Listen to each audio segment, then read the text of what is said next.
Thunder rolls across Mount Olympus as we begin our journey into the realm of the most powerful deity in Greek mythology. Welcome to another episode of our Ancient Mythology series. If you're fascinated by the stories that shape civilizations, please subscribe and follow our channel. Your support helps us continue bringing these timeless tales to life. Today, we explore Zeus, the king of the gods, whose lightning bolt shapes the fate of mortals and immortals alike. Zeus enters the world under the shadow of a dark prophecy. His father, Kronos, the leader of the Titans, lives in constant fear. According to Hesiod's Theogony, Kronos receives a warning from his parents, Gaia and Ouranos, that he will be overthrown by one of his own children, just as he overthrew his father before him. Kronos devises a horrific solution. Each time his wife Rhea gives birth, he swallows the infant whole. One by one, Hestia, Demeter, Hera, Hades, and Poseidon disappear into their father's belly. They remain alive, but imprisoned in darkness. When Rhea becomes pregnant with her sixth child, she refuses to let this pattern continue. Following the counsel of her parents, Gaia and Ouranos, she flees to Crete under cover of night. In a cave on Mount Ida, or according to some traditions, the Dictaean cave, she gives birth to Zeus. Rhea entrusts the infant to the nymphs Adrasteia and Ida, daughters of Melisseus. These devoted nymphs nurse the divine child on wild honey gathered from the mountain and the milk of the she-goat Amalthea. Rhea also appoints the Curetis, warrior spirits and gods of the wild mountainside, to guard her hidden son. Whenever infant Zeus cries, these divine guardians clash their spears against their bronze shields and perform a frenzied war dance outside the cave, drowning out the sound so Kronos cannot discover his son's location. Rhea wraps a large stone in swaddling clothes and presents it to Kronos. The Titan king, suspecting nothing, swallows the stone whole, believing he has eliminated the threat to his throne once again. When Zeus reaches adulthood, he learns the truth of his birth. The ancient texts do not agree on who reveals this knowledge, whether the nymphs and Curetis who raised him finally speak, or whether Rhea herself returns to tell her son his destiny. Regardless, Zeus discovers he is not merely a god hidden in exile, but the son of Kronos, king of the Titans, and that his 5 siblings remain trapped within their father's belly.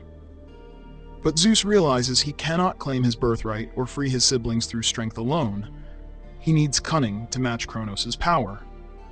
He descends from Mount Ida and seeks out Metis, the Oceanid, whose very name means wisdom and cunning intelligence.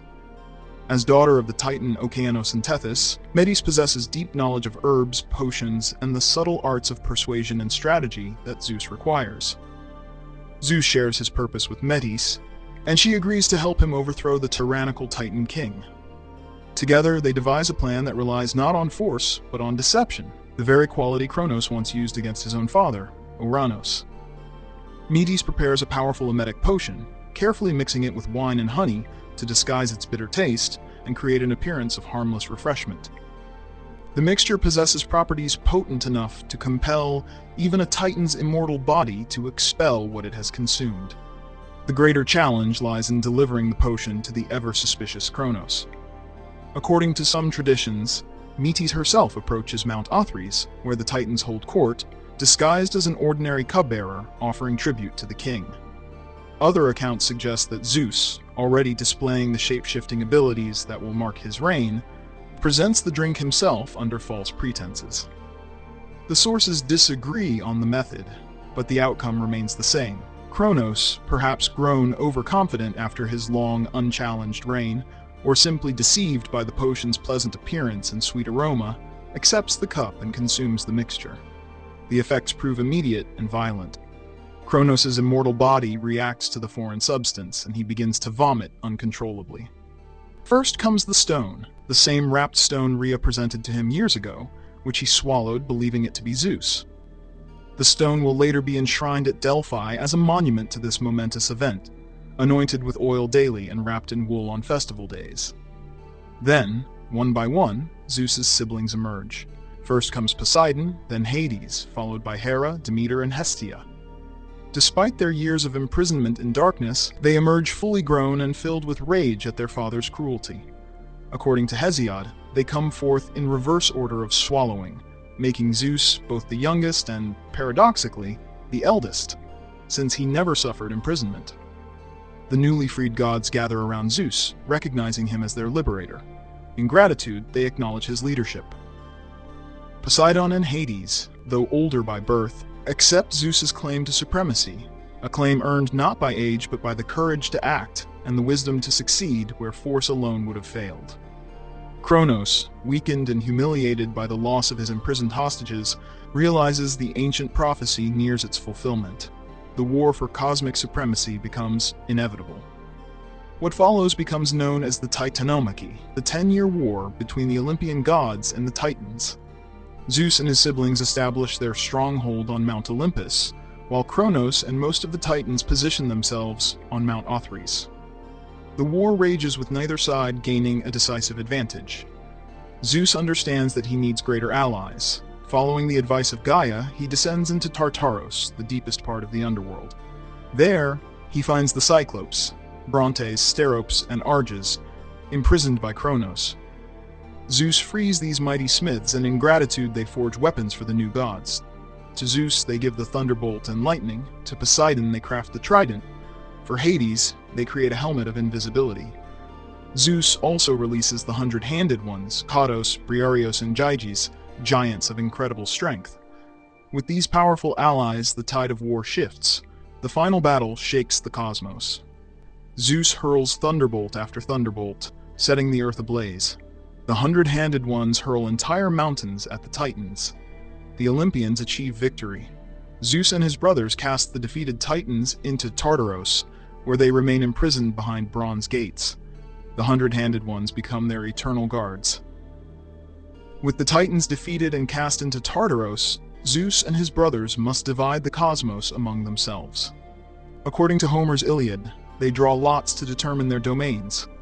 Zeus receives the sky and air, Poseidon gains dominion over the seas, and Hades becomes lord of the underworld. The earth and Mount Olympus remain common ground, shared by all the gods. Zeus establishes his throne on Mount Olympus, the highest mountain in Greece, where he can survey both the mortal world below and the realms of his divine family. Zeus's marital history proves complex and reflects different aspects of his divine nature. His first wife, according to Hesiod, is the Oceanid Metis, the goddess of wisdom and cunning who helped him overthrow Kronos. However, when Metis becomes pregnant, Gaia and Uranus warn Zeus that Metis will bear 2 children, first a daughter equal to Zeus in wisdom, then a son destined to overthrow him and become king of gods and men. To prevent this prophecy, Zeus employs a tactic learned from his father. He swallows Metis while she is still pregnant with their first child. Later, Zeus develops an excruciating headache. Hephaestus, or in some versions Prometheus, splits Zeus's head open with an axe, and Athena springs forth fully grown and armed, shouting her war cry. Zeus's second wife is Themis, the Titaness of divine law and order. She bears him the Horai, the goddesses of seasons and natural order, and the Moirai, the 3 fates who control the destiny of both mortals and immortals. The Moirai are Clotho, who spins the thread of life, Lachesis, who measures it, and Atropos, who cuts it. Eurynome, an Oceanid, becomes another consort and gives birth to the 3 Charites, or Graces, Aglaia, Euphrosyne, and Thalia, who represent beauty, joy, and festivity. With his sister Demeter, Zeus fathers Persephone, who will later become queen of the underworld as the wife of Hades. The Titaness Mnemosyne, goddess of memory, lies with Zeus for 9 consecutive nights. From this union come the 9 Muses, who preside over arts and sciences. Leto, a Titaness, bears Zeus the twins Apollo and Artemis, though she endures tremendous hardship during the pregnancy as Hera persecutes her relentlessly. Finally, Zeus marries his sister Hera, who becomes his permanent wife and queen of the gods. Hera gives birth to Ares, the god of war, Hebe, the goddess of youth, and Eileithyia, the goddess of childbirth. Some sources also name Hephaestus as their son, though other traditions claim Hera conceived him alone in retaliation for Zeus's solo birth of Athena.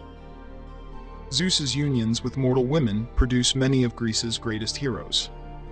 With Danae, princess of Argos, he fathers Perseus. Danae's father, King Acrisios, imprisons his daughter in a bronze chamber after an oracle prophesies that his grandson will kill him. Zeus transforms himself into a shower of gold and enters the chamber, and from this union Perseus is born. Alcmene, the mortal wife of Amphitryon, attracts Zeus's attention through her exceptional virtue. Zeus assumes the form of her husband and extends one night into 3. From this union comes Heracles, who will become the greatest of all Greek heroes.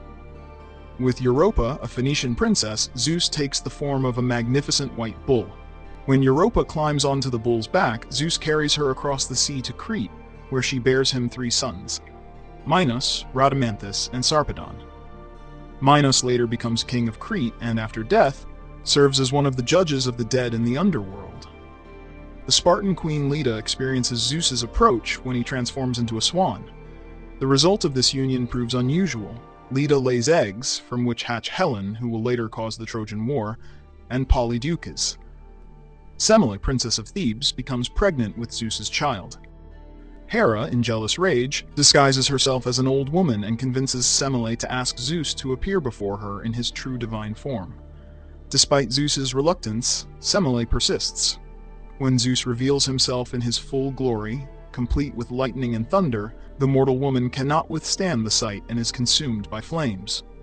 Zeus rescues the unborn child, sews him into his own thigh, and later gives birth to Dionysus, the god of wine and ecstasy.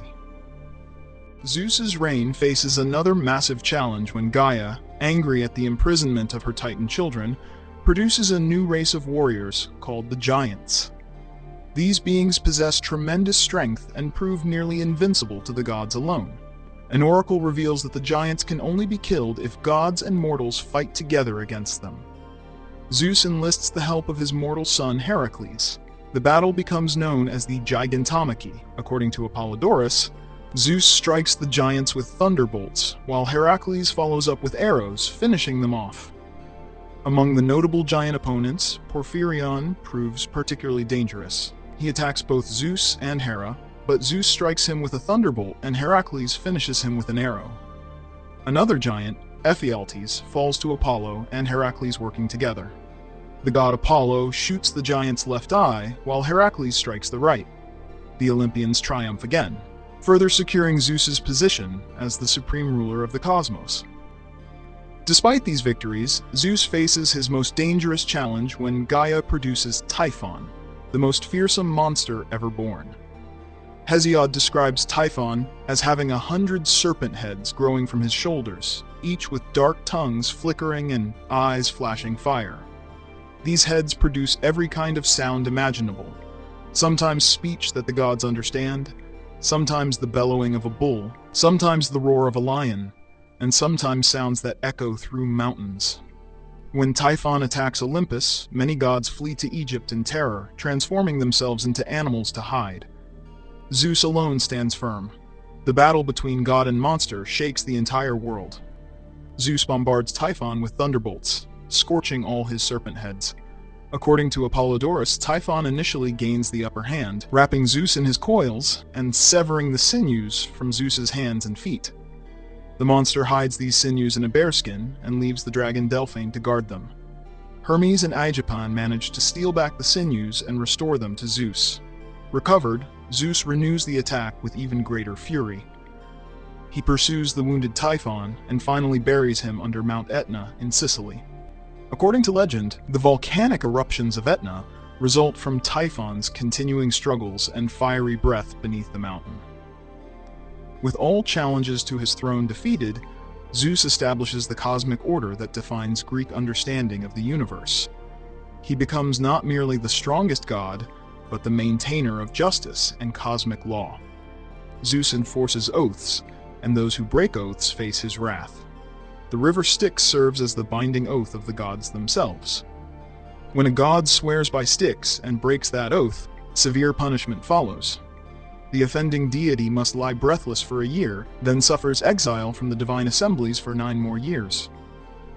Zeus also protects suppliants and guests. The concept of xenia, or guest friendship, falls under his special protection. Any person who violates the sacred bond between host and guest offends Zeus' xenios and risks divine punishment. Greek mythology presents either cataclysm or ekpyrosis as disasters that signal the end of the world, though such endings transform into the beginning of a new world rather than absolute destruction. Unlike Norse mythology with its apocalyptic Ragnarok, Greek mythology avoids a final end of days, leaving Zeus in eternal reign as the unchallenged ruler. Zeus exercises his authority over humanity's ages through periodic renewals rather than a single apocalypse. The concept of world-ending catastrophes falls under his dominion as sky god. Cataclysm refers to destruction by water, while epirosis means destruction by fire. Both represent symmetrical actions available to Zeus when divine justice demands the purification of the world. The most notable example occurs during the Bronze Age. The Bronze Age humans proved terrible and strong and keen on violence, destroying themselves through their own hands. When Zeus observes humanity from Mount Olympus and sees their wickedness, human sacrifice, and moral corruption, he resolves to cleanse the earth. Zeus calls upon his brother Poseidon to help flood the world, washing away the violence and impiety that offends divine order. This flood does not represent the world's ultimate end. Instead, it marks a transition between ages. Only two humans survive: Deucalion, son of Prometheus, and his wife Hera, daughter of Epimetheus and Pandora. Forewarned by Prometheus, Deucalion builds a chest that allows them to survive the flood. After 9 days and nights, their chest comes to rest on Mount Parnassus. When the waters recede, Deucalion and Hera make offerings to Zeus. An oracle instructs them to throw the bones of their mother behind them. Understanding that the oracle refers to Mother Earth, they throw stones over their shoulders. The stones Deucalion throws become men, while those thrown by Hera become women. Thus, Zeus allows humanity to be reborn while ensuring the wicked generation is destroyed. The pattern suggests that Zeus acts as a cosmic regulator, intervening when necessary to reset humanity's moral compass without destroying the world permanently. Greek eschatology differs fundamentally from traditions that envision a final judgment or cosmic twilight. Zeus maintains perpetual sovereignty. The gods continue their eternal existence on Olympus. The cosmos endures under divine oversight, with Zeus ensuring that order prevails over chaos, justice over lawlessness, and measured rule over tyranny. Zeus wields an array of powers that establish him as the supreme deity among the Olympians, though these powers do not make him absolutely omnipotent in the way later monotheistic traditions might envision divinity. His most iconic power manifests through the thunderbolt forged by the Cyclopes during the war against the Titans. This weapon represents more than simple destruction. When Zeus hurls a thunderbolt, he exercises conscious judgment and deliberate punishment. The lightning does not strike randomly, but targets those who violate oaths, offend divine law, or threaten cosmic order. In some traditions, the winged horse Pegasus carries these lightning bolts, while Zeus's sacred eagle retrieves them after use. As god of the sky, Zeus commands complete dominion over weather. He summons storms, rain, thunder, wind, and tempests according to his will. Sailors particularly fear his wrath, as storms at sea signal the sky god's displeasure. Conversely, Zeus provides life-giving rain to nourish crops and sustain agriculture. The ancient Greeks interpret weather patterns as direct communications from Zeus, reading his moods in the movements of clouds and the intensity of storms. Zeus possesses extraordinary shape-shifting abilities, frequently transforming himself to achieve various purposes. These transformations demonstrate not mere trickery, but divine versatility, the ability to cross boundaries between divine and mortal realms that would otherwise remain impassable. Beyond personal transformation, Zeus can transform others, typically as punishment. Those who anger him may find themselves changed into animals or other forms, serving as eternal warnings against impiety. This power over forms and shapes reflects his authority over the natural order itself. Zeus exercises authority over the other Olympian gods, though this authority proves more limited than absolute rulership. As king of the gods, he presides over the divine council and assigns roles and responsibilities to other deities. However, the gods retain their individual powers and domains. Poseidon rules the seas independently, Hades governs the underworld without Zeus's interference, and Athena exercises wisdom and warfare according to her own judgment. Zeus cannot simply override these divine jurisdictions through sheer force. When Zeus requires powers beyond his direct control, he commands other gods to act. During the Great Flood, Poseidon sends the waters at Zeus's direction. The Furies pursue Oathbreakers as agents of Zeus's justice. This collaborative exercise of power characterizes Zeus's reign. He functions as first among equals rather than an absolute tyrant. Zeus serves as the keeper of oaths and guardian of hospitality. When mortals swear oaths, they invoke Zeus Horkios, knowing that breaking such vows brings his punishment. The concept of xenia, guest friendship, falls under his special protection as Zeus Xenios. Any violation of the sacred bond between host and guest constitutes an offense against Zeus himself. As Zeus Haxios, he protects suppliants who seek sanctuary. Those who approach altars or thresholds as supplicants place themselves under Zeus's protection. To harm or refuse a suppliant invites divine retribution. Despite these formidable powers, Zeus faces limitations. The three fates, Clotho, Lachesis, and Atropos, operate beyond his complete control. Even Zeus cannot simply override destiny, though he may influence its execution. When Apollo attempts to save his son Sarpedon from fated death at Troy, Zeus considers intervention, but ultimately accepts that fate must run its course. Other gods occasionally defy or deceive Zeus. Hera famously distracts him during the Trojan War to help the Greeks against his wishes. Prometheus tricks him at Macon and later steals fire despite Zeus's prohibition. These incidents demonstrate that while Zeus possesses supreme authority among the gods, his power requires constant vigilance and active exercise rather than effortless dominance. Zeus's omniscience proves similarly nuanced. He possesses vast knowledge of human affairs, divine matters, and cosmic workings. Yet, he does not know everything automatically. He sends messengers to gather information, consults oracles to understand fate's intentions, and sometimes discovers deceptions only after they occur. The power of Zeus ultimately represents justice, order, and balanced rule. His thunderbolt enforces cosmic law. His weather reflects divine moods and communications. His transformations allow divine interaction with the mortal realm. His authority coordinates the diverse powers of the Olympian pantheon into a functioning cosmos. Through these powers, exercised with varying degrees of wisdom and restraint, Zeus maintains the structure of reality as understood by ancient Greeks. Zeus's iconography remains consistent throughout Greek art and literature. The thunderbolt serves as his primary weapon and symbol of power. Unlike simple lightning, the thunderbolt represents Zeus's conscious choice to strike, his deliberate exercise of power. The eagle, the king of birds, becomes Zeus's sacred animal and often appears as his messenger. The oak tree at Dodona, one of the most ancient Greek oracle sites, belongs to Zeus. Priests interpret the rustling of oak leaves to divine Zeus's will. The aegis, sometimes described as a shield and sometimes as a breastplate or cloak, provides Zeus with protection. According to some traditions, Zeus fashions it from the skin of the goat Amalthea, who nursed him in infancy. When Zeus shakes the aegis, it produces thunder and strikes terror into his enemies. Zeus's reign also demonstrates his capacity for both justice and harsh punishment.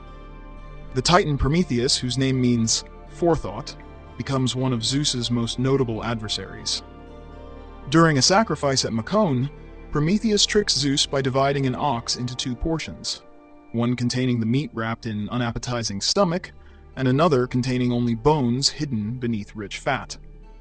When Zeus chooses the appealing-looking portion of bones, Prometheus establishes the precedent that humans keep the meat of sacrifices while gods receive only bones and fat.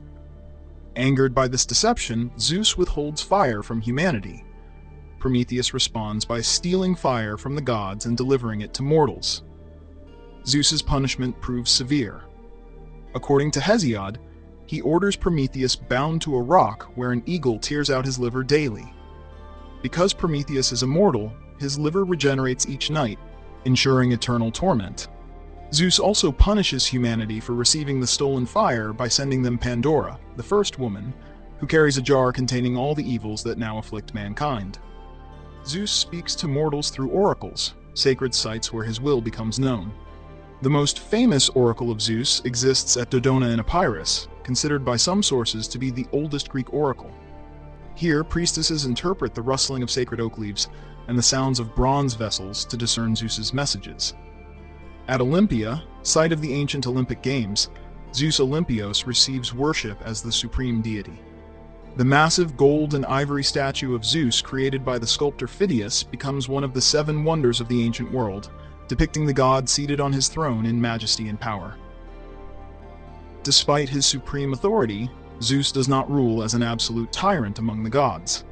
He presides over the divine council on Olympus, where the major gods discuss matters affecting both heaven and earth. However, conflicts arise even among the Olympians. His relationship with Hera proves particularly contentious due to his numerous affairs. Hera's jealousy leads her to persecute Zeus's lovers and their offspring relentlessly. Yet Zeus never deposes Hera from her position as queen of the gods, suggesting a complex relationship that combines genuine partnership with frequent conflict. Athena enjoys special favor as Zeus's favorite child, the only god allowed to wield his thunderbolt. Apollo and Artemis, the twin children of Leto, also hold positions of honor among the Olympians. Hermes serves as Zeus's messenger and emissary to both gods and mortals.